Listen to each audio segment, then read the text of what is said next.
शबनम का ताज। एक राजा की सिर्फ एक ही बेटी थी। वह बहुत जिद्दी थी। एक दिन सुबह सुबह वह बाग में टहलने गई तो उसने फूलों और पत्तों पर चमचमाते हुए शबनम उसके कतरे देखे। वे कतरे उसके पास मौजूद हीरों से भी ज्यादा चमकदार और सुंदर लग रहे थे। शहजादी सीधे महल वापस आई और राजा से बोली, मुझे शबनम का एक ताज चाहिए। जब तक मुझे वह ताज नहीं मिलेगा मैं न कुछ खाऊंगी न पीऊंगी।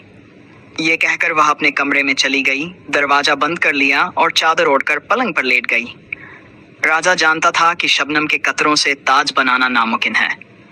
फिर भी अपनी बेटी की जिद पूरी करने के लिए उसने शहर के सारे सुनारों को बुलवाया और आदेश दिया, 3 दिन के अंदर शबनम के कतरों से एक ताज बनाकर लाओ, नहीं तो सख्त सजा दी जाएगी। बेचारे सुनार घबरा गए। शबनम का ताज भला कैसे बन सकता है? उन सुनारों में एक बूढ़ा सुनार बहुत समझदार था। बहुत सोचने के बाद उसके दिमाग में एक तरकीब आई। अगली सुबह वह महल के दरवाजे पर गया और पहरेदारों से कहा कि वह शबनम का ताज बनाने आया है। पहरेदार उसे शहजादी के पास ले गए।